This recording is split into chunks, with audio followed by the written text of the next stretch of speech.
السلام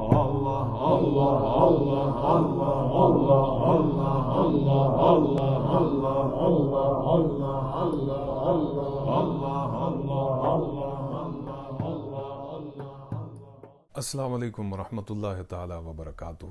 آج کی اس ویڈیو میں ہم بات کریں گے روزے کی حالت میں کے کا آنا یعنی الٹی وغیرہ کرنا۔ اس کی کون سی صورتیں ہیں کہ جو آپ کے روزے کو توڑ دیتی ہیں اور کون سی صورتیں ہیں کہ جن سے آپ کا روزہ نہیں ٹوٹتا۔ نبی پاک صلی اللہ علیہ وسلم کی حدیث مبارکہ ہے جو ترمذی شریف کے اندر موجود ہے۔ حضور علیہ الصلوۃ نے ارشاد فرمایا، جس کسی شخص نے جان بوجھ کر کے یعنی الٹی کی تو اس کا روزہ ٹوٹ گیا، اور جس کسی شخص کو الٹی یا کے خود بخود قدرتی طور پہ آئی تو اس کا روزہ نہیں ٹوٹا۔ فقہی اعتبار سے 4 ایسی صورتیں ہیں جن کا جاننا آپ کے لیے ضروری ہے۔ آپ ان چاروں صورتوں کو اچھی طرح سے ذہن نشین کر لیں تو انشاءاللہ یہ مسئلہ آپ کی سمجھ میں آ جائے گا کہ الٹی اور کے کی وہ کون سی حالتیں ہیں جن کی وجہ سے روزہ ٹوٹ جاتا ہے۔ پہلی صورت یہ ہے کہ کسی شخص کو قدرتی طور پر خود بخود الٹی آئی، اور یہ الٹی اور یہ کے بلکہ تھوڑی سی اسے منہ میں محسوس ہوئی، تو اس صورت میں اس کا روزہ نہیں ٹوٹا۔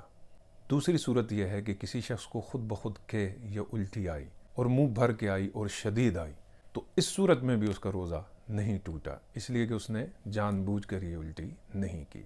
تیسری صورت اس میں یہ ہے کہ ایک شخص نے جان بوجھ کر اپنے حلق میں انگلی ڈالی یا کسی اور طریقے سے الٹی کر لی، کہ کر لی، اور وہ کہ یا الٹی تھوڑی سی آئی اسے، یعنی اس کا منہ بھرا نہیں ہے اور تھوڑی سی الٹی اس کے منہ سے باہر نکلی، تو اس صورت میں بھی اس کا روزہ نہیں ٹوٹا، اس لیے کہ یہ مقدار اس کے روزے کو توڑنے کے لیے کافی نہیں ہے۔ روزہ توڑنے کے لیے چوتھی صورت پر غور کیجئے کہ ایک شخص نے جان بوجھ کر اپنے حلق میں انگلی ڈالی یا کسی اور طریقے سے کہ کی، اور یہ کہ اسے منہ بھر کے آئی اور زوردار طریقے سے آئی، تو اس صورت میں اس کا روزہ ٹوٹ گیا ہے۔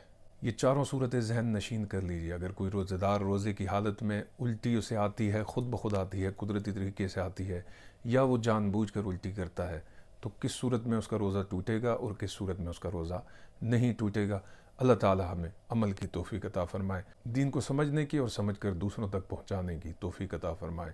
ویڈیو کو لائک اور شیئر ضرور کیجیے اور بیل آئیکن کے بٹن کو ضرور کلک کیجیے تاکہ ہر نئی آنے والی ویڈیو بر وقت آپ تک پہنچ سکے۔